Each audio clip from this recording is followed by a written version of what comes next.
Hello, everybody. Hope everybody's having a very happy Sunday, having a nice weekend. I'm very pleased to be with you today and have a lot to talk about. I'm going to talk about Bernie Sanders today and him pushing back against Cornel West. We're going to talk about Brics. We're going to talk about Maui. We're going to talk about a few other things. But first up, let me just make sure that we are, in fact, live. There we are. And of course, folks, as always, I would definitely appreciate any super chats. And actually, this now, August 2023, is the 8-year anniversary of me starting my YouTube channel, starting my Twitter account, starting a Facebook account, starting a podcast. And it's been 8 years now. It's been quite a journey. When I first started 8 years ago, I really just was hanging out with my friends in one of my friends' basement. And we would hang out, talk about politics, but also talk about sports, movies, just really anything that was on our minds. And slowly over time, I started interviewing people, had a state representative on the show, interviewed Noam Chomsky, had Jill Stein, John McAfee, started having more of these celebrities on the show, and it became an interview show. And over the last 8 years, I've had a lot of fun doing that. I've talked to a lot of famous, influential people, a lot of heroes of mine, and I've had some really great conversations. So it's been a pleasure of mine to do this show over the last 8 years. I know recently I've been a little bit busy. I've had, honestly, a lot going on. I changed jobs this year. My wife is also pregnant. She's actually due at the end of next month, so we're going to be having our second child. We tried to move this year. However, right before we moved, we actually signed on the new house and had somebody who was going to pay cash for our house. But we ran into an issue with our septic system, so that put the kibosh on all of that. And there's a lot of stuff going on, so it's been a little difficult this year. Also working full time, I have an hour-long commute, so I'm really only able to record on the weekends, and that makes it difficult to do interviews too, because effectively I'm asking people, hey, are you available either Saturday or Sunday afternoon? And if they're not, then just not able to speak with them. So, that's why I've been unable more recently to do that many shows. But, it has been a blast over the last 8 years to provide you with all the content that I have. I believe I did 277 episodes of my show, plus all of these live streams and other content as well. So, it's been a lot of fun, and I'm hoping, as we move into the fall and the winter, I'm going to be able to give you some more interviews. There's definitely a lot of people who I'd like to speak with, people who have broken major news stories over the last year or just had various things happen to them. So very interested in that. And again, folks, if you'd like to show your support, again, I know I'm not producing that much content currently, but if you'd like to show some support for the last 8 years, you can always head over to patreon.com/Primo Radical. Also, folks, I'm more than happy to read any super chats today. If anyone has anything that they'd like to say, any thoughts, any of the stories that we're going to go over, I will read those at the end of the show today. So, once again, I really appreciate everybody tuning in. And we're going to start off today talking about Bernie Sanders, good old sheepdog Sanders. So, Bernie Sanders, as many of you may recall, actually endorsed Joe Biden at the beginning of this year, back in April. So prior to even perhaps other candidates announcing that they were going to be running, Bernie Sanders came out strongly in favor of his neoliberal buddy, Joe Biden. And this weekend, actually I believe this is today, Bernie Sanders appeared on CNN, and he was pushing back against Cornel West, who, as we all know, is running for the Green Party nomination. If you're a longtime viewer of mine, you know that I have my own thoughts on the Green Party. But Cornel West is currently considered to be the front runner just because of his name recognition, because a lot of influential people in the Green Party, like Jill Stein, have helped kind of bring him over from what was initially supposed to be a run with the People's Party. So Cornel West is presumptively, unless something happens with the nomination process, he is presumptively the Green Party nominee, although he may not be. But Bernie Sanders, of course, has already endorsed Joe Biden back in April. So here we're going to hear Bernie Sanders' thoughts on Cornel West and his run as a third-party candidate. West, who is a close ally of yours, he is running a third-party campaign for president. He recently criticized you for endorsing President Biden's reelection. Listen to what he said. I love the brother, and even in love, people have deep disagreements about these things. But I think, again, he's fearful of the neo-fascism of Trump. People look at Biden, they don't really want to tell the full truth. He's created the best economy that we can get. Is this the best that we can get? You're going to tell that lie to the people just for Biden to win? What's your reaction to that? Well, my reaction is that certainly is not the best economy that we can create. That was what my speech was about yesterday. We've got to join the rest of the industrialized world, guarantee health care to all. We've got to cut the cost of prescription drugs in half. We've got to raise the minimum wage to at least $17 an hour. We've got to build the affordable housing we desperately need. But where I disagree with my good friend, Cornel West, is I think in these really very difficult times where there is a real question whether democracy is going to remain in the United States of America. There is no democracy in the United States of America. Anybody who is a real socialist would tell you that. There is no democracy. I mean, not even just socialists. Anybody with any common sense, anybody who's not bought and paid for, will tell you there is no democracy in the United States of America.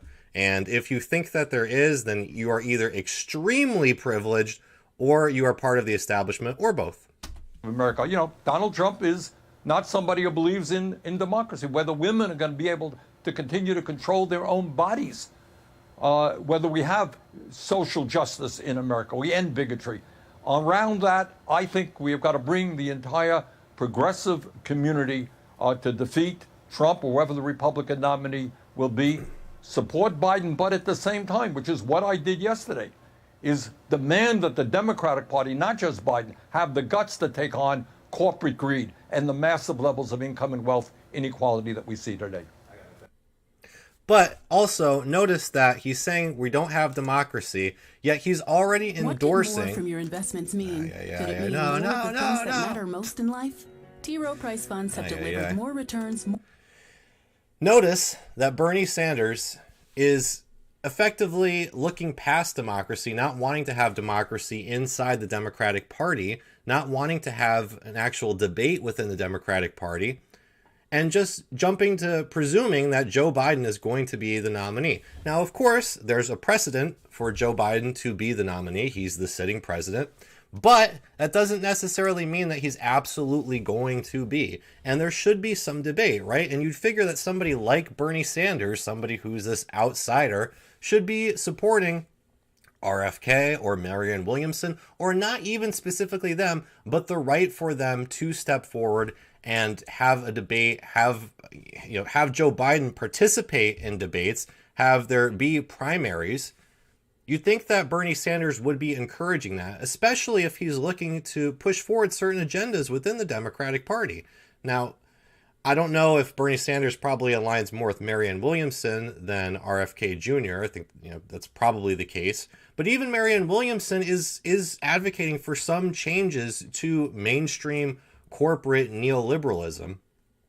So why not at least support that? I mean, even all the progressives out there, even the bread tubers, they support Marianne Williamson because clearly Biden and the Democratic establishment is so bad that there should at least be the pretense of some democracy, some debate within the Democratic Party. So by Bernie Sanders not even supporting that, is he really supporting democracy? And of course, we know that he doesn't because he himself rolled over when the Democratic nomination was rigged twice against him. When it was rigged for Hillary Clinton in 2016 and it was rigged for Joe Biden in 2020. But he was perfectly fine with that. He ended up endorsing them both times, Clinton and Biden. So does Bernie Sanders really believe in democracy? Is Bernie Sanders speaking up for democracy in Ukraine right now? Is he speaking out against the fact that there's not going to be any elections next year? Is he speaking out against the fact that billions in weaponry is going to Azov battalion Nazis? Did he speak out against that when they were getting weapons between 2014 to 2022 to carry out a genocide in the Donbass? No. So does Bernie Sanders really care about democracy? Does any Democrat really care about democracy? Doesn't seem so.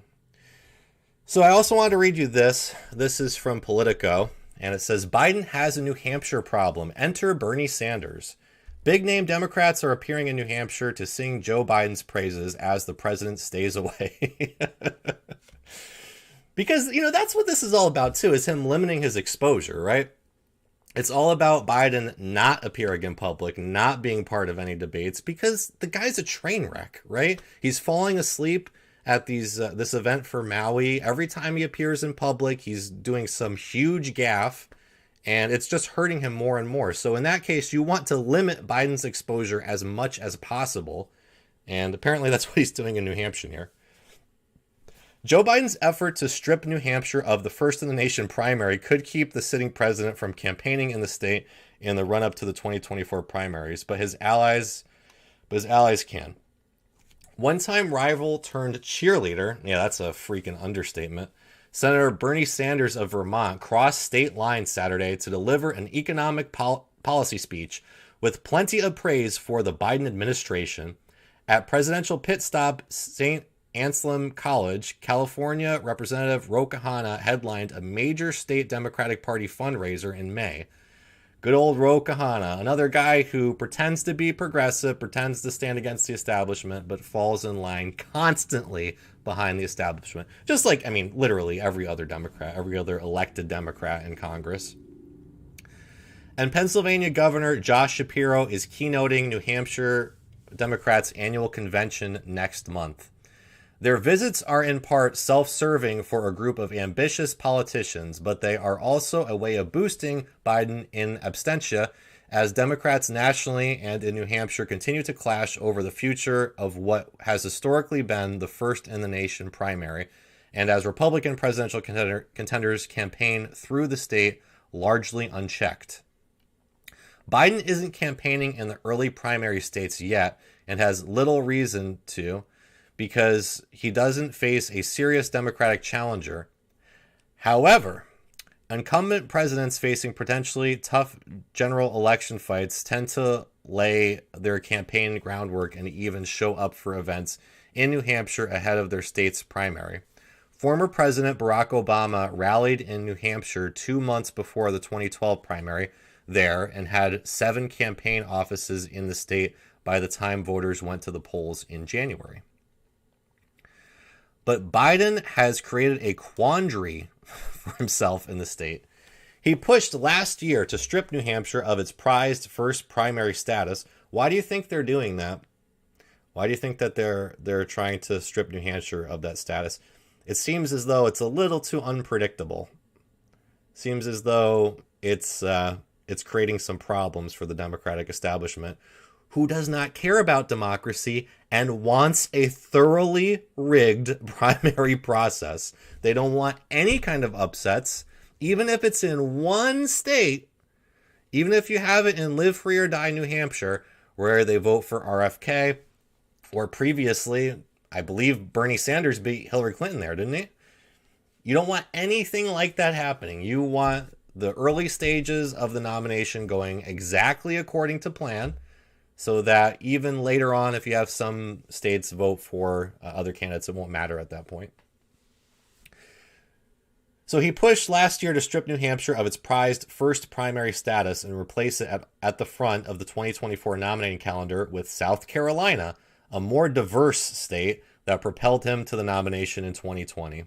Yeah, it's a more reliably establishment state. It has nothing to do with diversity. The Democratic National Committee approved the president's plan, which would see New Hampshire share the second primary date with Nevada. Yet New Hampshire law requires the state to hold its presidential primary a week before any others, and Republicans in charge of the state legislature and the governor's office refuse to change it. And so national and state Democrats have been locked in a bitter stalemate that increasingly that's increasingly likely to end with New Hampshire holding an unsanctioned primary, one without Biden being on the ballot. The visits by Sanders and two of the Democratic Party's rising stars offer vehicles for touting the Biden administration's accomplishments in a purple state that Democratic presidential candidates have carried, though sometimes narrowly, for more than a quarter century. Both Shapiro and Kahana are members of the Biden campaign's National Advisory Board, and Sanders is an important validator of the presidential among progressives and young voters. He's an important sheepdog to get people who might otherwise consider voting for the Green Party or a socialist or a libertarian, or to consider whether Donald Trump is really the worst evil between Joe Biden and Trump. It's to sheepdog all of those people back into the Democratic establishment. Their treks to New Hampshire also serve as a down payment of sorts from the party's up-and-coming leaders in a state they view as crucial to winning presidential primaries in the post-Biden era. Quote, "It's good news for the primary that these rising stars would go to New Hampshire of all places," said Democratic consultant Chris Moyer, who ran communications for New Jersey Senator Cory Booker's presidential campaign in the state and is now working with Sind Wormington, gubernatorial bid there. Big name visitors, quote, "can also be top surrogates for Biden, who get some attention in lieu of the president himself actually going to New Hampshire," Moyer said. The DNC has put off dealing with New Hampshire by giving state Democrats more time to comply with the national party's requirements that they hold their primary behind South Carolina's on February 3rd or get kicked out of the office early state window for 2024. The latest extension is due to expire Friday ahead of the next DNC Rules and Bylaws Committee, the next Subverting Democracy meeting on September 14th in Washington, D.C. But New Hampshire Democrats out of power in Concord said their hands are tied by Republican leaders. Yeah, because they want to submit. Oh, please, we'll do your bidding. We'll do whatever you want. We're not going to stand up for ourselves. It's the Republicans' fault, as always. It's always the Republicans' fault. Their hands are tied by Republicans who refuse to entertain changes to the law and by the Secretary of State who sets the primary date for both parties, likely January 23rd. Quote, "I don't care what people are talking about in Washington. We're going to have our primary. Democrats are going to come out and vote, and it's going to be the first primary," Kathy Sullivan, a former New Hampshire Democratic Party chair and DNC member, said in an interview. "If they don't comply with the DNC rules, the state runs the risk of not having delegates at next year's nominating convention." So they're literally going to kick them out from even having a voice. This is how democratic the Democratic Party is, folks. This is how democratic it is. If you refuse to hold your primary when we tell you to, then you don't have a voice at our convention. These people don't care about democracy. They are literally taking away New Hampshire's voice here because New Hampshire might hypothetically pose some kind of upset to their rigging of the nomination. So by New Hampshire not being able to or refusing or just not complying with the scheduling of that primary, now they're going to literally not let them have any voice at the convention. Even more problematic, Biden may not appear on the ballot, creating an awkward situation where he could cede the first unofficial contest of the election to a fringe candidate like Robert F. Kennedy Jr. or Marianne Williamson. Oh, you mean the other candidates who are running against him? You know, this is actually reminiscent to me of the Green Party in 2020, where they accused all other people who were running against Howie Hawkins of being fringe candidates or not real Greens or conspiracy theorists. So if you are a Democrat running against Joe Biden, you are a fringe candidate. It doesn't matter if your last name's Kennedy. You're a fringe candidate.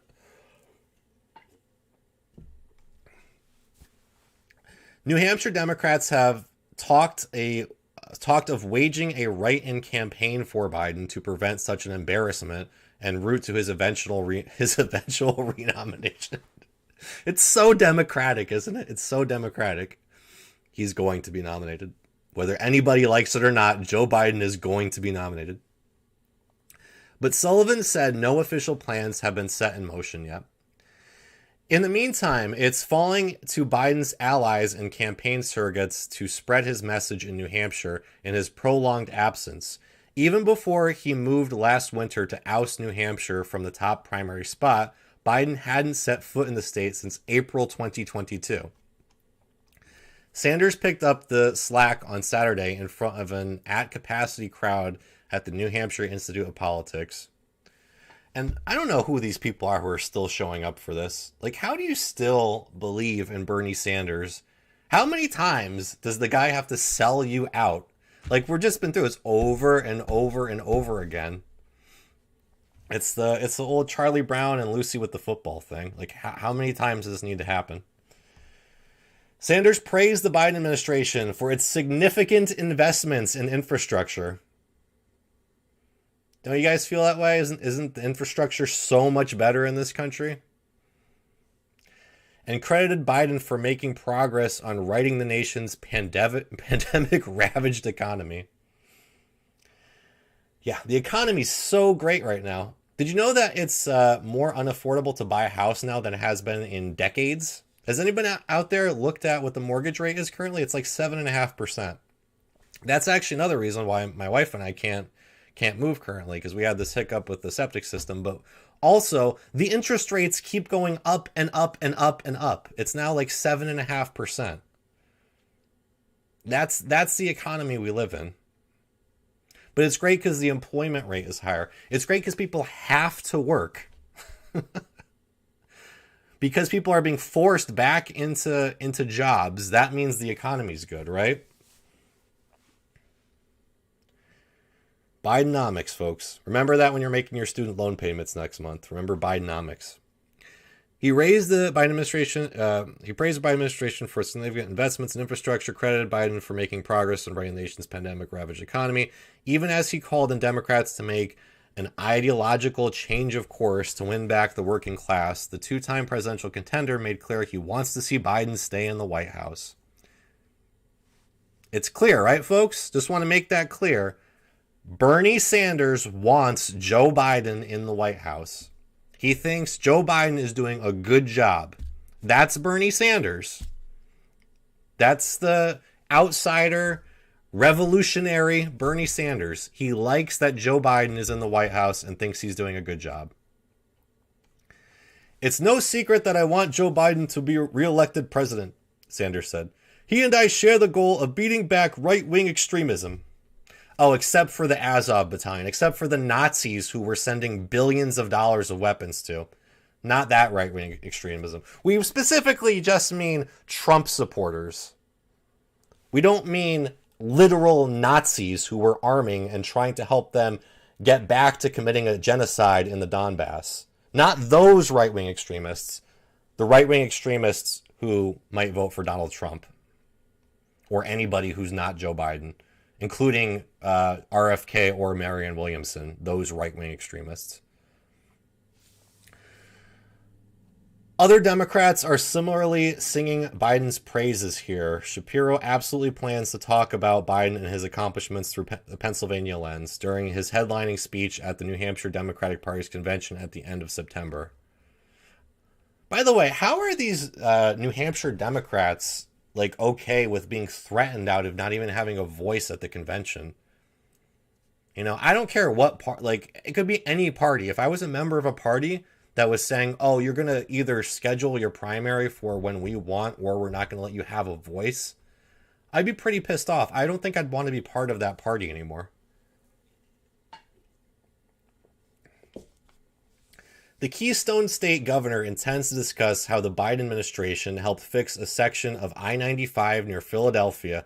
Oh, Jesus. Well, the country's doing way better then. They fixed a section of I-95 near Philadelphia. Jesus. I mean, things are way better now then. We should let Biden run for 8 more years then. Jeez. They fixed a section of I-95, guys. after a bridge collapse earlier this year. He also plans to highlight a program the state set up with the administration that could result in up to $400 million in federal dollars to bolster workforce development in Pennsylvania. And even as Kahana called on the president to campaign in New Hampshire in a speech at the state party's iconic McIntyre-Shaheen dinner in May, the California representative played up the Biden administration's legislative wins. The Biden campaign referred comment to the DNC. Officials there said they continue to send the New Hampshire Democratic Party monthly funding, help, I wonder if they're going to cut that off too, help with voter outreach efforts and finance a communications embed targeted at the Republican presidential hopefuls campaigning in the state for what remains the first primary on the GOP side. DNC officials also said they're encouraging Democrats to continue visiting New Hampshire and are committed to supporting the state's Democratic candidates up and down the ballot, with 2 congressional seats to defend next year. And the governor, well, but again, like, why would they do any of this? Because you're just giving them a big middle finger and saying either vote when we tell you to, or we're going to screw you over at the national convention. With 2 congressional seats to defend next year and the governor's office and state legislative majorities up for grabs. With popular 4-term Republican Governor Chris Sununu stepping aside, National Democrats consider New Hampshire one of the party's best chances to flip a governor's seat next year. The high-profile contest also offers convenient cover for the party's potential 2028 White House aspirants to campaign in New Hampshire, even as Biden tries to dethrone the state's Democratic presidential primary for 2024. Quote, everybody knows New Hampshire will have the first primary and Joe Biden will win it, even if he's not on the ballot, because it's so Democratic. But there will be more than just the presidential race on the ballot, said Democratic Party Chair Ray Buckley. Electing Democrats up and down the ballot in New Hampshire in 2024 is of national concern, and we are glad to have folks willing to lend their prestige to the effort. So again, folks, this is a major part of why why Sanders is backing Biden so vocally, because they need him to, specifically in New Hampshire. Now, on the subject of election rigging, Donald Trump's campaign claims it has raised $7.1 million in donations since historic mugshot was taken following his Georgia arrest. So this is from Daily Mail. Donald Trump's campaign claims... Let me I can zoom in a little bit.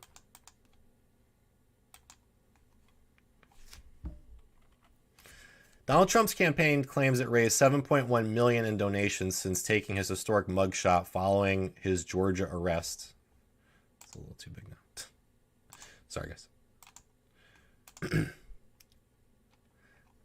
Georgia arrest. The 2024 presidential campaign attributed the remarkable upswing to the former U.S. president's tweet showcasing his own mugshot as he asked supporters for contributions to evict President Joe Biden. Quote, I walked into the lion's den with one simple message on behalf of our entire movement. I will never surrender. Our mission is to save America, Trump wrote on X, formerly Twitter. He then asked supporters to make a campaign contribution to evict President Joe Biden during this dark chapter of our nation's history. Officials from Trump's camp verified that they had secured close to $20 million in fundraising over the past 3 weeks, which aligned with the federal indictment in Washington, D.C. and widely circulated mugshot taken in Atlanta. And, a lot's been said about this mugshot and, what it means. And there's even been articles written in The Atlantic about how his gaze was threatening. And he turned this into, he turned this negative into a positive effectively. And he's being threatening and menacing. Like, the guy chose to, he got arrested on purpose in order to have the mugshot taken, to put it out there. I'm pretty sure Trump would have preferred not to have been arrested. So here it is too. Trump tweeted this out, or posted it on X, X'd it out.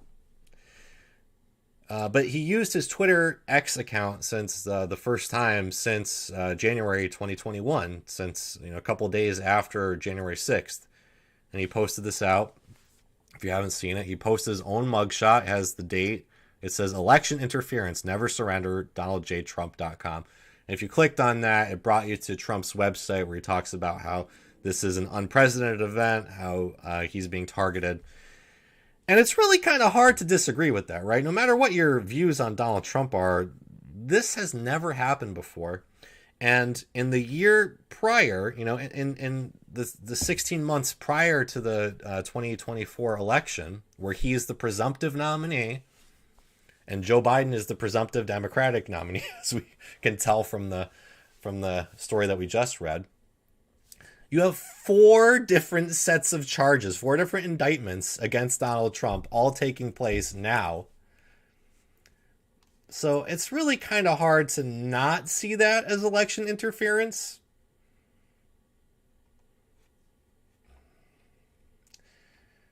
Former President Trump's team told Fox News that a substantial portion of the nearly $20 million, amounting to $7.1 million, was pledged subsequent to the release of the photo.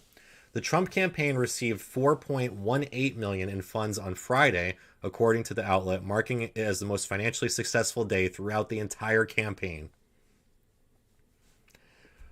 Quote, organic money has skyrocketed, especially after President Trump tweeted out the picture along with the website. The spokesperson told Fox News. The surge in fundraising seems to have been partly pushed by the sale of merchandise through their online store. Immediately after Trump was taken into custody, they started selling merchandise with Trump's mugshot, including shirts, posters, bumper stickers, and more. Again, because he has turned this into a positive, right? This image here, the intent of the mugshot was to make Trump look bad, right? It's to make him look like a criminal, make him look like he's this horrible monster of historic proportions, and he's being brought to justice, and how could anybody in their right mind vote for this criminal, right? That's how like the standard boomer normie Democrat sees this and thinks of this. Like, oh, he's a criminal. No other president has ever had their mugshot taken. Here is this guy who's gotten his mugshot taken. They don't see it through the same lens that Republicans and maybe a sizable number of independents see it, where it looks like election interference. It looks like targeting Joe Biden's number one rival for the presidency for the 4th time in the year before the election. And they see this as any mugshot of any, celebrity or other political figure who's now seen favorably. Like there's plenty of mugshots out there of other people who even like those normie boomers would see favorably or think that are cool because they had their mugshot taken. People like, Martin Luther King, for example, but, any kind of celebrities like Frank Sinatra or, there's tons of different celebrities who've had their mugshots taken over the years. And this is an iconic image, not as, demonizing Trump for that side. Like they're not seeing this, his supporters and a lot of independent voters out there are not seeing this in the way that it was intended to be received, where, oh, he's a crook. They're receiving it as he is being targeted for his beliefs. He's being targeted because he's a symbol of opposition against not just Joe Biden, but the establishment, the regime, the globalists. And that's why he's being persecuted. He's a martyr. He's a living martyr for the cause, effectively. So that's how they're seeing this. And Trump and his team are very smart to recognize that and to capitalize off of it, because this is now the symbol of the Trump campaign. They've made this the rallying call for Donald Trump. He's saying with this photo, they're not just doing this to me, they're doing this to all of us. We're all in prison. We're all being persecuted by the regime. That's what this photo now means. And that's why he's been able to raise $7 million on it over the last couple of days. Trump made history after becoming the first former president to pose for a mugshot following his arrest for trying to overturn the 2020 election results in Florida. And it's such a great thing too that Democrats never question the results of an election, right? Like that's never, I can't recall ever where Democrats questioned the result of an election. Can you guys remember that? The 77-year-old was arrested for the 4th time this year and fingerprinted by authorities at the Fulton County Jail in Atlanta on Thursday. He did not have his booking photo taken during his previous arrests in New York City, Miami, and Washington, D.C. It was the former president's first week since January 2021 when he was banned. First tweet. It's not called that anymore, Daily Mail. It's a post. It was his first post on X since January 2021 when he was banned from Twitter following the January 6th Capitol attack. And here they have the latest polls here. So Trump's at 45%. I don't believe this. What is the source of this poll? Organized by Insider Advantage, the survey of likely Republicans. Okay. Well, these don't match the polls I've been seeing. I've been seeing Vivek in number 2, DeSantis in number 3. There's no way Nikki Haley has 11%. This is bullshit. Regardless, even if you believe this bullshit poll, Trump's still clearly the front runner. Trump's height of 6 foot 3 inches and weight of 215 pounds were pre-recorded and entered into the booking forms, and as part of the process, he was given a prisoner identification number, P01135809. He was then released on a payment of 10% of his $200,000. Really? I mean, I know like $200,000 is a lot of money, but the guy's a billionaire. Like, you can just give him the whole $200,000. Having spent just 20 minutes inside the infamous facility. Donald Trump remains miles ahead of his Republican counterparts, a new national poll shows, despite 4 arrests, a historic mugshot, and not attending this week's GOP debate where many of his rivals had a strong showing. Yeah, among the people who were watching, how many people were actually watching that? Organized by Insider Advantage, the survey of the likely Republican voters showed, I don't believe that poll. I don't think that's fair. And then there's Hillary. Okay, so there's that. So let's move on from the election. Let's talk about some international politics. And again, folks, I just want to remind everybody who's watching, if you do have any super chats that you'd like me to read, more than happy to read those at the end of the show. But let's talk about some international politics. Yeah, next. So this is from the AP. Iran and Saudi Arabia are among 6 nations set to join China and Russia in the Brics economic bloc. Johannesburg. Iran and Saudi Arabia are among 6 countries invited Thursday to join the Brics bloc of developing economies in a wave that showed signs of strengthening China-Russia coalition as tensions with the West spiral higher. The United Arab Emirates, Argentina, Egypt, and Ethiopia were also set to enter Brics from January 1st, 2024, joining current members Brazil, Russia, India, China, and South Africa to make it an 11-nation bloc. The announcement came after 2 days of talks at a summit in Johannesburg involving Brazilian President Luiz Inácio Lula da Silva, Indian Prime Minister Narendra Modi, Chinese President Xi Jinping, and South African President Cyril Ramaphosa. Russian President Vladimir Putin participated in the discussions virtually after his travel to the summit was complicated by an international criminal court arrest warrant issued against him over the war in Ukraine. Putin welcomed the 6 countries by video link. He did not mention Wednesday's plane crash that left Russian mercenary chief Yevgeny Prigozhin and some of his top lieutenants presumed dead. While there has been momentum for a Brics expansion for months, pushed largely by China and Russia, the 5 leaders were locked in closed-door discussions for 2 days, Tuesday and Wednesday, before emerging with an agreement on expanding and a list of countries on the last day of the summit. Brics is a consensus-based organization that needs all members to agree on decisions. You know what you call that, folks? That's democracy. It's a democratic institution where you need a consensus. That's actual real democracy. That's participatory democracy. The bloc was formed by Brazil, Brazil, Russia, India, China in 2009, and added South Africa in 2010, making Thursday's announcement in the heart of Johannesburg high-rise Sandton Financial District its most significant decision in more than a decade. Mohammed Jamshidi, the political deputy of Iran President Ibrahim Raisi, called joining BRICS a strategic victory for Iran's foreign policy. Felicitations of the supreme leader of Islamic Revolution and great nation of Iran, Jamshidi wrote on X, the website formerly known as Twitter. Raisi attended the summit, as did Saudi Foreign Minister Prince Faisal bin Farhan, who said the oil-rich kingdom could be a leader of the bloc given its resources, wealth, and access to the Red Sea and Persian Gulf. However, in a twist, Saudi Arabia's membership appeared uncertain after Prince Faisal told the Saudi-owned broadcaster Al Arabiya later Thursday that the kingdom appreciated the invitation but would first study the details before the proposed January 1st joining date to make the appropriate decision. BRICS currently represents around 40% of the world's population, much more than NATO does, and more than a quarter of the world's GDP, with that set to increase.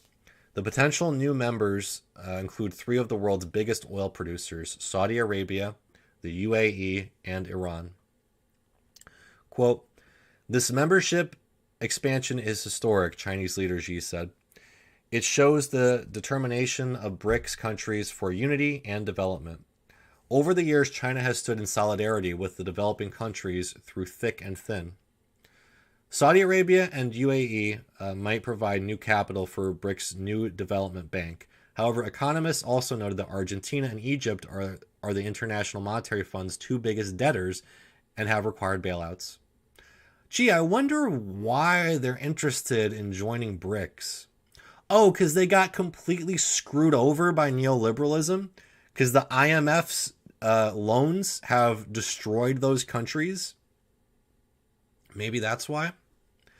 Ethiopia, Africa's second most populous country with 120 million people, has been at odds with the US and European Union over their criticism of the recent conflict in the country's Tigray region. Argentinian President Alberto Fernandez said that joining BRICS was a new opportunity that strengthens us. BRICS has a stated aim to amplify the voice of the global South. All 5 countries members and dozens of other developing countries represented at the summit repeatedly called this week for a fairer world order. That is a direct reference to George H.W. Bush's, George Bush Sr., George H.W. Bush's so-called New World Order that was formed after the collapse of the Soviet Union and end of the Cold War. It's also been called the rules-based order because it's based on the rules that Washington sets. It's a neoliberal, neoconservative world order. So here they're saying it's a global corporate, it's a corporate globalism world order. At the summit, repeatedly called for a fairer world order and the reform of international institutions like the United Nations, the IMF, and the World Bank. Because why? Because all of those institutions are run by Washington, London, and to a lesser extent, Brussels. Many in the developing world view those institutions as Western-led and unfair to them, and a stream of leaders made speeches Thursday calling for change. While that sentiment in challenging the current international order is useful for China and Russia's geopolitical aims, UN Secretary General Antonio Guterres said in a speech to the BRICS summit that the calls for reform were valid. He quoted figures that said on average, African countries pay 4 times more for borrowing from international financial institutions than the United States and 8 times more than the wealthiest European countries. Quote, "Redesigning today's outdated, dysfunctional, and unfair global financial architecture is necessary, but it won't happen overnight. Yet we can and must make practical action now." Yeah, it sounds like Bernie Sanders incrementalism. More than 20 countries had formally applied to join BRICS ahead of the Johannesburg summit, and more than 20 others had expressed interest, indicating how the bloc might resonate with many as an alternative. Quote, cooperation is the key to our collective survival, Ethiopian Prime Minister Abiy Ahmed said. South African officials pushed back against characterizations that Brics was taking an anti-West turn under the influence of China and Russia. Putin and Xi laced their speeches with criticism of the U.S. and its allies earlier in the summit, although Xi did also call for a lowering of the temperature in reference to the geopolitical climate. Putin used a 17-minute pre-recorded address on the opening day of the meetings to lash out at the West over the financial sanctions imposed on Russia as punishment for the invasion of Ukraine. The expansion of Brics also appeared to expand China and Russia's sphere of influence, especially in the Persian Gulf. Yeah, it's extending their sphere of influence because they're creating because they're part of a alliance that is opposed to what NATO countries are doing. If you wanted to lessen their sphere of influence, if you wanted to not create an avenue for all of these countries to band together against the West, you'd stop exploiting the rest of the world, as we do through NATO, through the IMF, through the World Bank, and through the UN. And if you don't think the UN does shit like that, go ask the people of Haiti. Ask people in Haiti how great the UN has been to them. The expansion of Brics also appeared to expand China and Russia's sphere of influence, especially in the Persian Gulf. While Saudi Arabia had been touted as a likely new member, Iran's inclusion wasn't expected. In the end, 3 Gulf nations were in line to possibly join. Also, notice what else this is doing. Iran and Saudi Arabia are not traditionally allies. So what Brics is doing here is bringing countries from around the world together in an alliance, an economic alliance, not a military alliance like NATO, an economic alliance where they're not going to be warring with each other. If Saudi Arabia and Iran are both in Brics, what is the likelihood that they're going to be, having proxy wars with each other? Until recently, the inclusion of Iran, Saudi Arabia, and the UAE together in the same economic or political organization would have been unthinkable because of what the CIA has been influencing those countries to do. As tensions escalated following the collapse of Tehran's 2015 nuclear deal. But the UAE became the first to re-engage diplomatically with Iran and Saudi Arabia, and Iran announced they had reached a separate détente in March, notably with the help of Chinese mediation. China has recently pushed for more of a presence in the Gulf and has sought closer relations with all 3 partners, particularly Iran, from which it has imported oil. Saudi Arabia and the UAE have also maintained relations with Russia amid the war on Ukraine, annoying the U.S., which has long provided security guarantees for both major oil-producing nations. The U.S. and its Western allies clashed with Russia and Iran at the UN Security Council last month over Tehran's uranium enrichment and its reported supply of combat drones to Russia that are being used to attack Ukraine. And, this is really the threat for these countries as well, because, again, Brics actually is not a military alliance. It is an economic alliance to break away from the system of global exploitation, Western imperialism, global corporatism, again, things that you see through the IMF and the World Bank. It's an economic alliance. It's not a military alliance. So the real threat for a lot of these countries is that they could be targeted by the US, the UK, by NATO for military actions, or other puppet states like we're seeing right now in Africa. We're seeing with Niger. We're seeing the possibility for there being a military conflict there because there has been pushback against French neocolonialism in Africa. So now there's a possibility for war. And we could see that with Iran. We could see that all over the world. And what this is effectively going to be is proxy wars, between the West and opponents of that Western world order. And it could really have a lot of negative consequences. So, there's a lot of hope in Brics. And really, it's not just for people in the global South and the Far East. It's not just for people who are in other countries, but even for the working class within NATO nations, who themselves are subservient to this elite, corrupt corporate class. They're not just exploiting the rest of the world; they're exploiting all of us here too. So, it provides a little bit of hope for the people of the world that there might be some alternatives to the global system of mass exploitation of all of humanity. So we'll see how this all pans out. Of course, with Ukraine in particular, going back to the election, I'm interested to see what happens with Ukraine going into next year's election, because this is something that Trump has brought up. He said, "I will end this war on day one," which is probably another reason why they're arresting him repeatedly. But, it's going to be a rallying call of any opponent of Biden's from across the political spectrum, seemingly, is going to point to this war. Even if it's a very soft, inoffensive criticism, like you hear from Marianne Williamson, it's still a criticism. And the longer that this war goes on, you're going to see more and more of that. You're going to see more people who are opposed to that. But it's going to be interesting to see if this war is still going on 1 year from now. Just one other thing on the topic of Brics. I don't know if you folks know of this guy, Gunther Fehlinger. He's this real huge NATO sycophant on X. He in his bio it says Chair of European Committee for NATO Enlargement for Kosovo, Ukraine, Bosnia, Austria, Moldova, Ireland, Georgia, EU. So he basically wants all of the white countries to join NATO.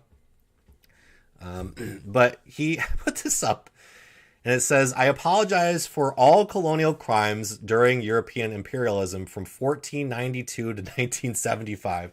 I am deeply sorry. I apologize. But please, that is now 50 years ago." Where have you heard arguments like that before? It's so funny, right? It's like liberals have really become conservatives in just like every way. They're so pro-corporate. They're so in favor of, big tech, big pharma. They're neoconservatives. And you hear things like this now. But please, that was 50 years ago. Get over it. Get over the centuries of imperialism. What's wrong with you guys? It only lasted from 1492 to 1975. It was only 500 years. That's been over for like 50 years. Get over it, guys. Gunther Fehlinger, everybody.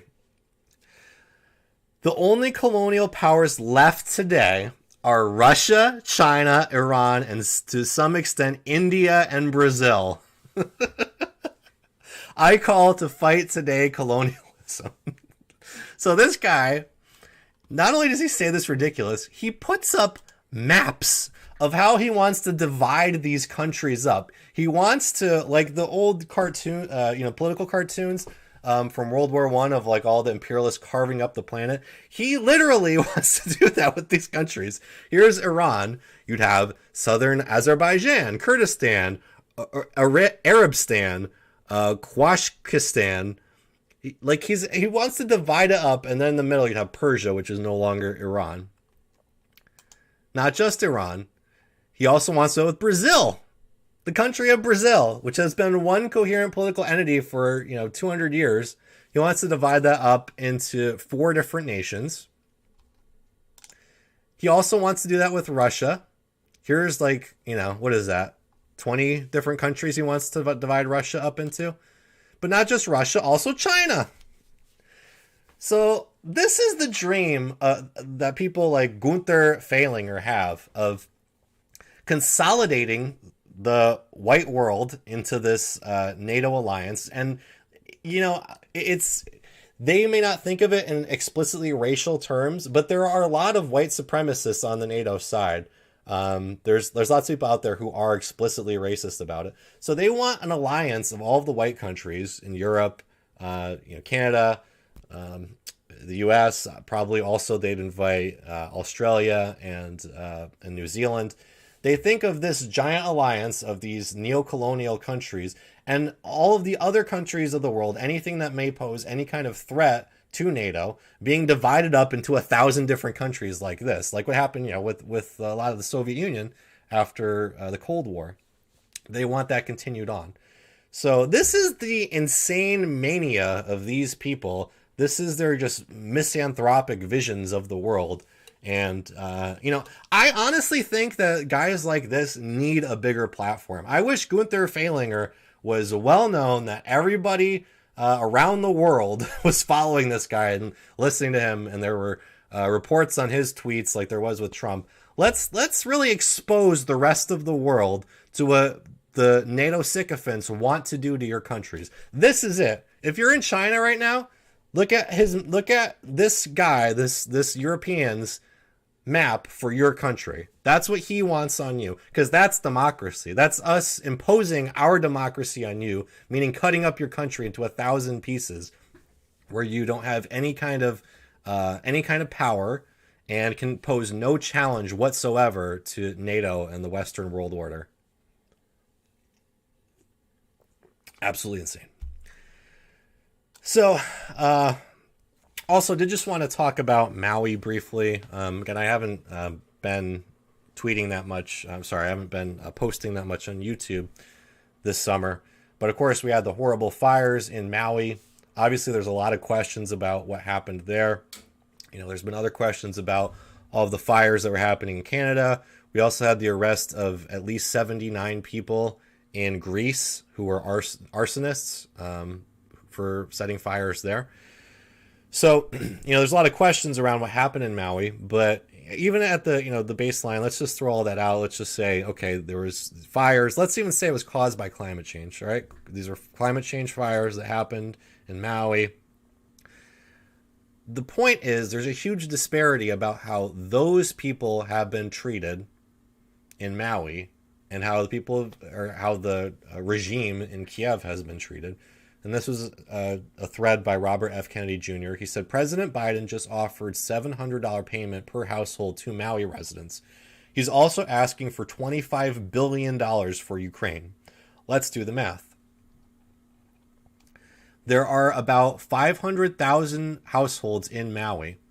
$25 billion adds up to $500,000 per household. So if you gave the same amount to Maui that he wants to give more, on top of the $100 billion that we've already given, just the additional now that Biden wants to give, if you divided that additional amount that Biden wants to give to Ukraine and gave that to Maui, that would be $500,000 per household instead of the $700 that Biden wants to give. That gives you some idea of what this nation is sacrificing to fund the war machine. As president, I'm going to scale down the military and the forever wars and bring our resources back where they're needed. It isn't just Maui. Communities and working people are hurting all over. Yeah, that's an understatement. Look at any videos of our cities. So, and to me, this reminds me a lot of, and there's 388 people that are missing in Maui. So, this brings to mind a lot, and I think there's a lot of correlations that one could draw, or a lot of similarities between what we're seeing with Joe Biden and Maui and what we saw in 2005 when Hurricane Katrina flooded New Orleans, drowned many people in New Orleans, and just absolutely destroyed that city. We're seeing basically the same thing now. We're seeing Joe Biden's Hurricane Katrina, where Maui was burned to the ground. Biden initially said no comment about it, then offered $700, fell asleep at the event where he attended there. And there's no pushback like there was against Bush. And, I think another factor in this, too, is the forever wars, right? Because a big reason why Bush probably ignored what was happening in New Orleans in 2005 is because he was preoccupied with his forever wars. He was preoccupied with Iraq and Afghanistan. So, screw New Orleans, let them drown. And that's, of course, when Kanye West said during a fundraising event, George Bush doesn't care about black people, because he didn't care about the black people who were drowning in New Orleans, or any of the people who were drowning in New Orleans. He was preoccupied with his forever war against the brown people in the Middle East. And now we're seeing the same thing today with Joe Biden. He's preoccupied with his forever war in Ukraine, this proxy war where he's backing Nazis. He's preoccupied with that forever war and ignoring the people of Maui. So one could say today, Joe Biden doesn't care about Hawaiian people. He's willing to, maybe throw them $700, but certainly not the $500,000 per person like he is sending to Ukraine. So there's a lot of correlations here, but unfortunately, there's just not the movement against Biden like we saw against Bush. And dear God, I don't know why, because it's the exact same policies. Joe Biden is, and Democrats have become really just woke neoconservatives. It's all of the same foreign policy, and it's all of the same austerity at home and, abuse of American citizens' rights as well. I mean, that's never really gone away, but so there's really a lot of correlations that could be drawn, a lot of comparisons between Joe Biden and George W. Bush. But unfortunately, of course, because George W. Bush was a Republican, when there was pushback against George W. Bush, the media reported on that a little bit. There was, some criticism of Bush for letting New Orleans drown. There was, maybe not reporting of the anti-war movement, because actually just a few weeks after Katrina, I was part of a very large anti-war demonstration in Washington, where 500,000 people attended. But those demonstrations aren't even taking place anymore either, because the left in the U.S., liberals, have largely been psyoped into obsessing over things like identity politics instead of actually looking at what the administration is doing, actually caring that we're funding Nazis overseas, that we're letting Hawaiians' houses burn to the ground. Instead, people are getting in bars to cheer over the release of Donald Trump's mugshot. So it's unfortunate that these comparisons aren't being drawn because, again, it seems like we're reliving what we lived through 18 years ago when New Orleans was flooded and drowned. We're living through that now with Maui. So it's a real shame. It's a real tragedy. And if there was any justice in our media, if our media wasn't completely captured, if we did have a free press, which we do not, then there would be some reporting on this horrible travesty that's taking place. And I hope that the people of Hawaii, because it's important to remember, right? Hawaii is one of the bluest states there is. It's one of the most solidly democratic states there is. So it's not like that they just let some, Louisiana is also one of the most Republican states and has been for a while. So it's not like they're letting, some kind of swing states or not reliably partisan states suffer. This is like their base. So I hope that the people of Hawaii remember this going forward. Like this is who you're voting for next year, because Hawaii is probably going to vote for Joe Biden next year. I don't think there's much question about that. And it's insane, right? It's really insane when you think about it. It's like this guy not only lets the island burn to the ground, but doesn't provide adequate relief, and yet you're going to continue voting for him because Trump is a threat to democracy. Well, Joe Biden is a threat to your life. Joe Biden is a threat to the life of the people of the world because he's pushing us all to nuclear war, and everywhere on Earth is going to look like Maui if we do have a nuclear war. And that's what the Biden presidency represents. Go stand in the ashes of the houses in Maui. That's Bidenomics. That's what the Biden administration stands for. So I don't know how any sane person can go into next year's election thinking that they're going to vote for Joe Biden because Donald Trump is a threat to democracy. That's such bullshit. Joe Biden doesn't care one iota about democracy. He never has. He's a senile, corrupt war criminal, and he's just the figurehead of a transatlantic mafia. So I don't know how anybody in their right mind could vote for that. And it's really a shame. Anywho, folks, speaking of a transatlantic mafia, let's talk about Jeffrey Epstein. And this is going to be the last thing I cover today. And again, folks, I don't think we've got any super chats. If you'd like me to read anything today, please send a super chat my way. I will read it. But last but not least here, we're going to talk about this from The Intelligencer. Who are the newly revealed Jeffrey Epstein associates? And this is from August 22nd, so this is 5 days ago.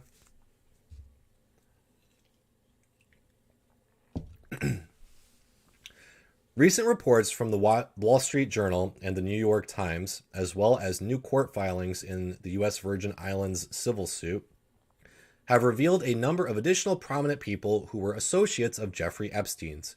Their ties to the notorious sex trafficker and longtime high society hobnobber were not previously known, having not appeared in Epstein's infamous Black Book or in the public flight logs of passengers who traveled aboard his private jet before his jailhouse death in 2019 while awaiting trial.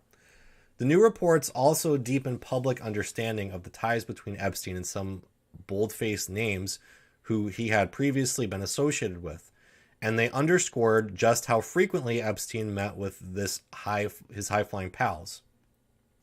The Journal delved into his packed itinerary for just one day, September 8th, 2014, and found that he planned to meet with 4 extremely wealthy men: Bill Gates, Leon Black, Thomas Pritzker, and Mortimer Zuckerman.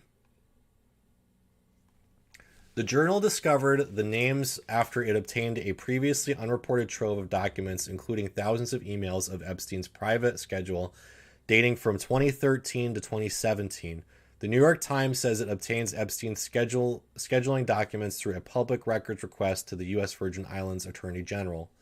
The documents all pertain to the time period after Epstein pleaded guilty in 2008 to soliciting and procuring a minor for prostitution in Florida, and at least some of the period was after Epstein was publicly accused of sex trafficking by victim Virginia Giuffre in 2015. The schedules include details of numerous meetings Epstein planned and with whom, but the Journal notes that it could not verify whether all of the meetings actually took place. Many of the meetings took place at Epstein's Upper East Side townhouse, one of the locations where he is alleged to have sexually abused women and girls. In 2019, New York published an exhaustive list of all of Epstein's alleged high society contacts, according to public documents available at the time. Below, a look at the new names contained in the Journal's reporting, why they were linked to Epstein, and a number of assorted developments in the mysterious saga. So here goes through a list of some of these people. Sergey Brin, Google co-founder. According to a new court filing, Epstein advised Brin from 2004 to 2007, including guidance on how to set up a tax shelter, a tax savings trust for Brin's kids called a Grantor Retained Annuity Trust, or GRAT, with bankers at J.P. Morgan Chase. Brin had become a client of the bank in 2004 following a referral from Epstein, and subsequently held more than $4 billion in accounts there. The Wall Street Journal notes that Epstein helped billionaire and Apollo Global Management co-founder Leon Black set up a similar tax shelter. Epstein's relationships with Brin came to light in an August 2023 court filing by the U.S. Virgin Islands in its civil suit against J.P. Morgan over the bank's relationships with Epstein. Cecile de Jong, former First Lady of the U.S. Virgin Islands. The Wall Street Journal reports that, according to the court filings made by J.P. Morgan Chase in response to the civil suit brought against the bank by the U.S. Virgin Islands, de Jong allegedly began working for Epstein starting in 2000 and continued working for him with her husband, John de Jong, while her husband was serving as governor of the U.S. territory from 2007 to 2015. The court filings also allege Ms. de Jong helped arrange visas for some of Epstein's victims. Per the Journal's report, de Jong helped to get visas for several alleged victims of Epstein, J.P. Morgan said in court filings. She connected one woman to a local immigration lawyer and worked to get others student visas by arranging special classes for them at the University of the Virgin Islands, the bank said. De Jong helped arrange and enroll Epstein's victims in an English as a second language, or ESL, course at the university, according to emails she sent to university staff and Epstein. Quote, "They are structuring the class around the ladies. Please let me know so that they know what to do or not to do," de Jong wrote to Epstein in June 2013, according to the filings. Ehud Barak, former Israeli prime minister. According to the documents, the longtime Israeli politician was a regular guest of Epstein's at his Upper East Side townhouse in the years from 2013 to 2017, meeting with the financier monthly for large stretches of time. He also flew on Epstein's jet. Reached by the Journal, Barack acknowledged that he met with Epstein when visiting New York and that Epstein, quote, often brought other interesting persons from art or culture, law or science, finance, diplomacy, or philanthropy. He said he never met Epstein with girls or minors or even adult women in improper context or behavior. Bill Gates. The connection between Epstein and Gates has been well known for years, but in late May, the Journal published a revelatory news story on their relationship. The paper reported that Gates had an affair with a bridge player named Mila Antonova in the early 2010s, and that Epstein attempted to leverage his knowledge of the situation against the Microsoft co-founder. Oh, you mean like it was all some kind of blackmail operation? That's interesting. But Antonova's account, Gates, an average bridge player, had met with her at a tournament in 2010 while Gates was still married to his ex-wife Melinda. Antonova later sought money to fund a startup that would help people learn the game online. Boris Nikolic, a friend and then scientific advisor to Gates, introduced Antonova to Epstein in 2013. Epstein didn't agree to fund the venture, but did pay for Antonova to go to software coding school. Then, in 2017, well after the Gates-Antonova relationship had ended, Epstein reportedly emailed Gates requesting that he reimburse him for the cost of the schooling. That message came shortly after Gates rebuffed Epstein's efforts to get a major charitable fund with JP Morgan Chase off the ground. From the Journal, the implication behind the message, according to people who viewed it, was that Epstein could reveal the affair if Gates didn't keep up an association between the two men. But Gates reportedly never paid Epstein. Quote, I had no idea that he was a criminal or had any ulterior motive, Antonova told the Journal of Epstein. I just thought he was a successful businessman and wanted help. I am disgusted with Epstein and what he did. And Nikolic said, I deeply regret that I never met Epstein. His crimes were despicable. I never saw anything like this, his illegal behavior. My heart goes out to the victims and their families. Leon Botstein, president of Bard College. Epstein had roughly 24 meetings scheduled with Botstein over the 4 years covered in the documents, mostly at his townhouse. Regarding his relationship with Epstein, Botstein told the Journal he was only interested in Epstein's money. Quote, I was an unsuccessful fundraiser and actually the object of a little bit of sadism on his part in dangling philanthropic support. Botstein said he first met with Epstein in 2012 to thank him for making unsolicited donations to the college's high schools. Then he continued meeting with him to try to secure more. Epstein donated 66 laptops to Bard in 2015, according to the documents, and Botstein twice invited Epstein to musical performances at the college. But the longtime Bard president said he ultimately concluded that Epstein wasn't interested in making more donations and he was simply stringing us along. A follow-up report from the Journal found that Botstein accepted $150,000 in checks from an account linked to Epstein in 2016. Botstein claims that money was donated to Bard, which was confirmed by the school.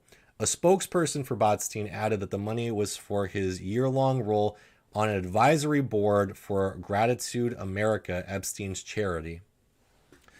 That Epstein was a convicted sex offender who had admitted to procuring a child for prostitution didn't dissuade Botstein and Bard from seeking his financial support. Quote, we looked him up and he was convicted felon for a sex crime, Botstein told the Journal.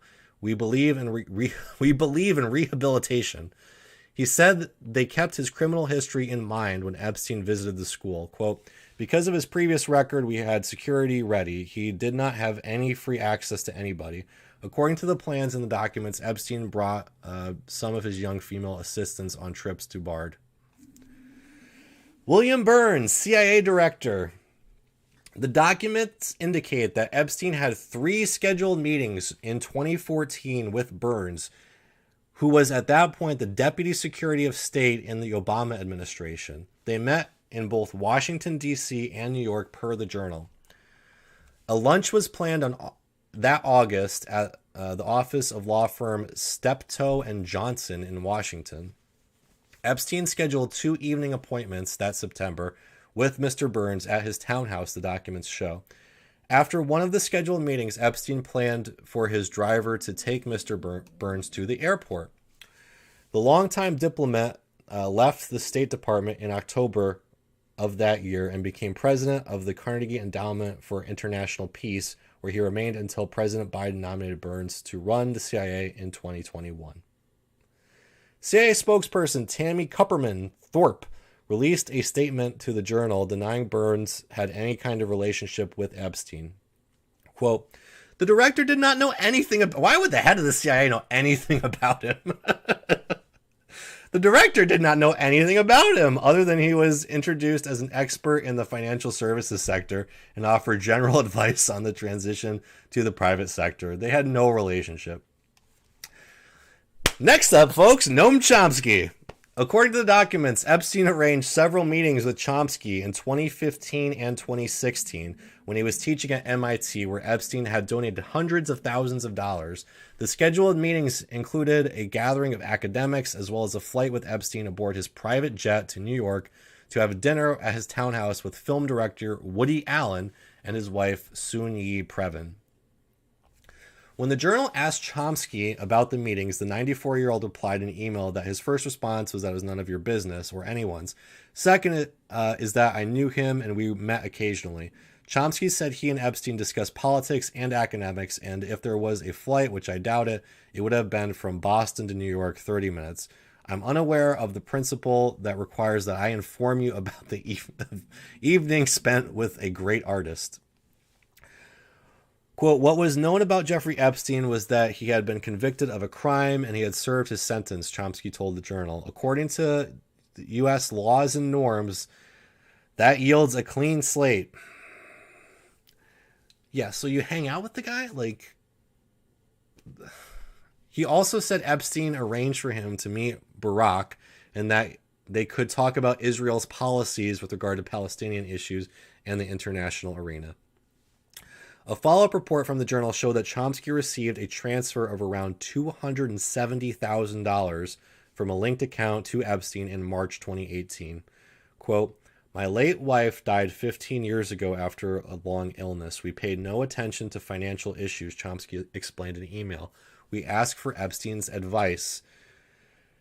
Wow, man. We asked for Epstein's advice. The simplest way seemed to be to transfer funds from one account in my name to another by way of his office. So apparently what Chomsky is saying here is he transferred funds through Epstein's accounts. Crazy.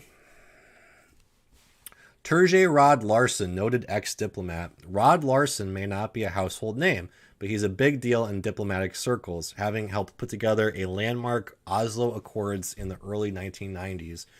Per the Journal, he was such a fixture at Epstein's New York townhouse between 2013 and 2017 that the staff knew to have cucumbers ready for his gin. He also received a personal loan from Epstein as well as a donation to his nonprofit. Rod Larson stepped down from that nonprofit when his ties to Epstein were initially revealed in 2020. He gave no additional comments to the Journal. Joshua Cooper Ramo, a FedEx board member. The Journal reports that Epstein scheduled more than a dozen meetings over the 4 years with Ramo, who at that point a co-CEO of Henry Kissinger's consulting company.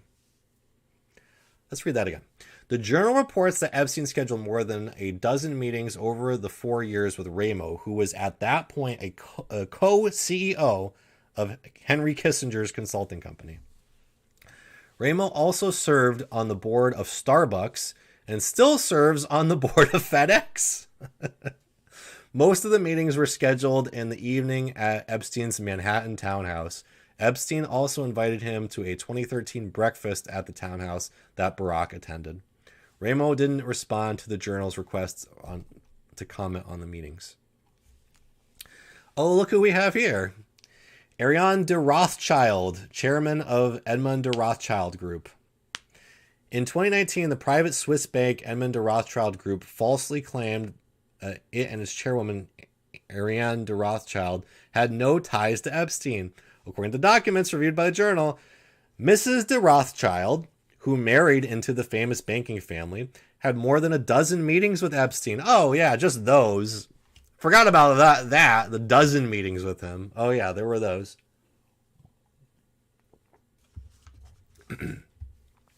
Epstein sought to help her with staffing and furnishings, as well as discussed business deals with her, according to the documents.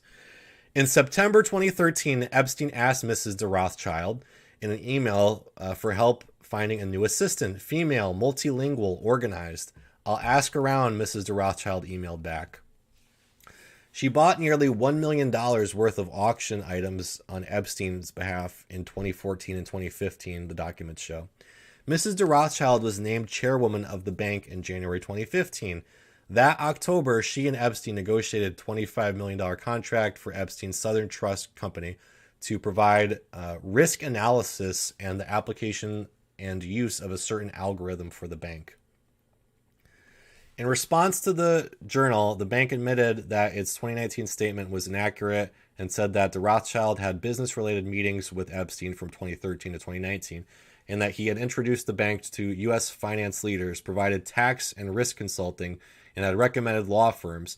The bank also said that Epstein solicited her personally on a couple of occasions for advice and services on estate management, and that she was similarly unaware of any questions regarding his personal conduct at the time.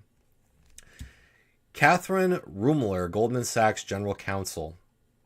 The documents reveal that Epstein scheduled more than 36 meetings with Rumler starting in 2014 after she left the White House's counsel office and joined the private sector as part of the law firm Latham & Watkins. Epstein also scheduled her to fly with him to Paris in 2015 to his now notorious land estate in the U.S. Virgin Islands. He looked at apartments she was interested in, and he discussed with his staff whether the young women working at his Manhattan townhouse would make Rumler uncomfortable. According to emails obtained by NBC News, Epstein also referred her as a client to J.P. Morgan Chase in 2019, just months before his final arrest. Jeffrey just thought that Kathy was one of the most powerful women in Washington and thought you two would bond, Epstein's assistant wrote to a J.P. Morgan Chase staffer. In 2020, Rumler took a job as a top lawyer at the Goldman Sachs Group, where she co-chairs the firm's Reputational Risk Advisory Committee. A Goldman spokesperson told the Journal that Rumler's relationship with Epstein was professional and related to her work at Latham & Watkins. In the normal course, Epstein also invited her to meetings and social gatherings, introduced her to other business contacts, and made referrals. It was the same kind of contacts and engagements she had with other contacts and clients. The spokesperson also said that Rumler never noticed anything untoward at his townhouse. Nobody did, I guess, huh? That she never flew anywhere with him, that she never visited his island, and that her comments was, I regret ever knowing Jeffrey Epstein. Lawrence Summers. Ties between Epstein and the ex-Treasury Secretary and Harvard president were already well known, but the Journal provides more detail about their connection. Though Harvard stopped accepting donations from Epstein after his 2008 conviction, Summers continued to meet with him frequently. The paper uncovered an email Summers sent to Epstein in 2014, in which he asked the financier's advice on how to raise money for a nonprofit poetry initiative spearheaded by his wife, Harvard professor Eliza New. Quote, I need small-scale philanthropy advice. My life will be better if I raise $1 million for Lisa, Summers wrote. Mostly it will go to make a PBS series and for teacher training. Ideas? Epstein and Summers made plans for dinner near Summers' Massachusetts home and two days later. And in 2016, an Epstein-linked nonprofit gave $110,000 to News Project. In a statement to the Journal, Summers and News said that Summers deeply regrets being in contact with Epstein after his conviction. New regrets accepting funding from Epstein, and that News nonprofit had made a donation exceeding the amount it had received from Epstein to an anti-sex trafficking group. Peter Thiel. The New York Times reports that according to Epstein's scheduling records, Epstein had several meetings with Thiel in 2014. The records, in the form of emails that Mr. Epstein's assistant sent to remind him of upcoming events, show that in September of 2014, Mr. Thiel was scheduling to meet with Mr. Epstein on at least 3 occasions, either in one-on-one meetings or with others over lunch or dinner. 2 other times, Mr. Thiel was listed among more than a dozen other well-known people Mr. Epstein should try to see while at his New York mansion. It's unclear from the record whether all of the meetings with Mr. Thiel took place. Some were listed as tentative or to be decided. Leon Black. The private equity giant's relationship with Jeffrey Epstein was made public years ago, eventually leading to his departure from the position as at the Museum of Modern Art. But Leon Black is still facing scrutiny for his connections to Epstein. On July 25th, the Senate Finance Committee announced it would investigate the Apollo Global Management co-founders' dealings with Epstein. The probe will look into the $158 million that Black paid Epstein over the years for tax and estate planning advice, a 9-figure sum.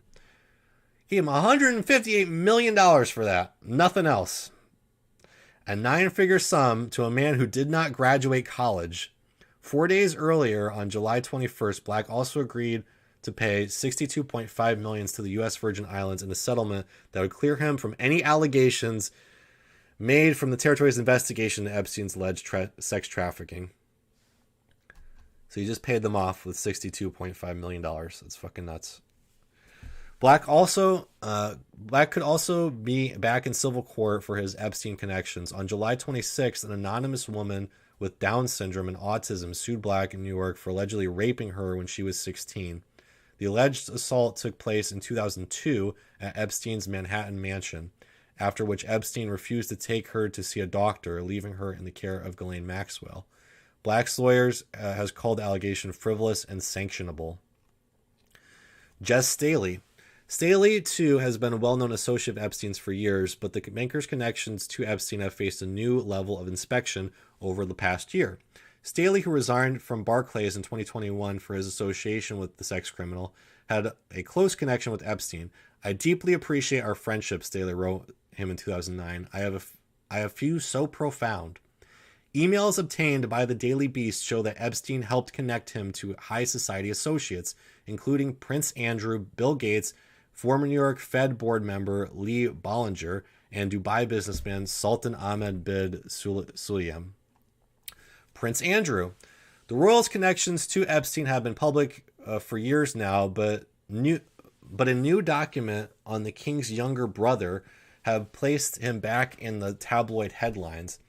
In the A&E documentary Secrets of Prince Andrew, model Lisa Phillips claims that she saw Prince Andrew at Little St. James in 2000, where Epstein allegedly told her friend to have sex with the royal.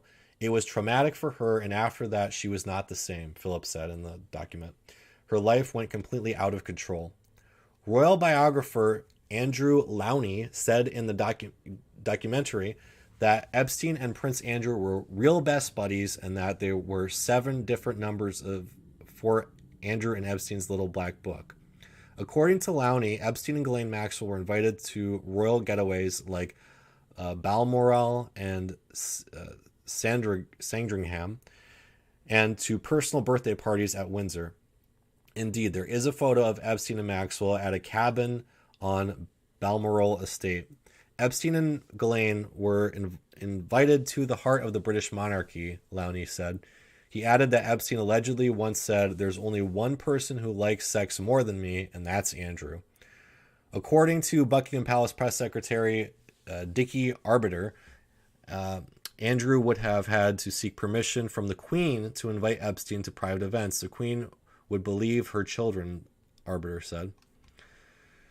So that was quite the list, and pretty amazing, folks. Hey, do you guys remember a few years ago when, you guys remember Pizzagate? Remember that conspiracy theory, Pizzagate? It's amazing how, this comes out just a couple years later. So, clearly a lot of people knew Epstein. There's probably a lot more out there that we don't know, and a lot that's being kept from the public. And it's a real shame. And it's a shame too that some of these people can, just pay money to not be investigated anymore. That's pretty bonkers. But some people don't even need to pay anything. Apparently, there's people out there who the government is just hiding and protecting. And even though they're clearly in things like Epstein's black book, or Ghislaine Maxwell's client lists, like we just don't have full transparency about what was going on there clearly. And the fact that it was an obvious honeypot operation, that it was a blackmail operation, and that it was done in conjunction with different spy organizations, namely the Mossad and the CIA, who definitely were aware of what was going on here, if not directly participating in it. All of that's just being kept from the public, so it's a real shame. But I think that's going to do it for us today, folks. I think we covered a lot today. I know it's been a while. Still no super chats, so appreciate all you folks watching. If you'd like to support me, as always, you can super chat, super thanks on YouTube. Also, folks, head over to patreon.com/Primo Radical. You can become a patron there. Again, I know I'm not posting that much, but this is my 8-year anniversary that I'm celebrating this month. So it's been a great 8 years. I've had a lot of fun. There have been a lot of interviews that I appreciated putting out there. I hope to do some more this year. So we'll see how that goes. Again, I have a lot going on, especially over the next month. But definitely will have more interviews for you this year. And again, folks, appreciate all your support. If you do happen to be on X, formerly Twitter, and you do not follow me, I'm only about 40 followers away from hitting the big 50,000 mark. So if you could help put me over the top there, I definitely appreciate it. But again, folks, thanks for watching. Thanks for all of your support, whether you've been watching me for 8 years or just today. But thanks again, folks. Definitely do appreciate it. Oh, somebody got one in there. Whoop, hey. From DC, just saw you were live. We'll watch it on the replay. I appreciate you. Well, thank you. I appreciate the super chat. Thank you very much. And appreciate everybody who's super chatted me over the years, everybody who's followed me, everybody who is a patron and has been a patron in the past.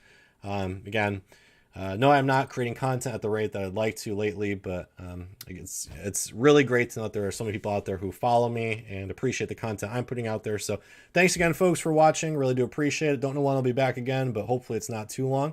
And until next time, I'll see you, and stay radical.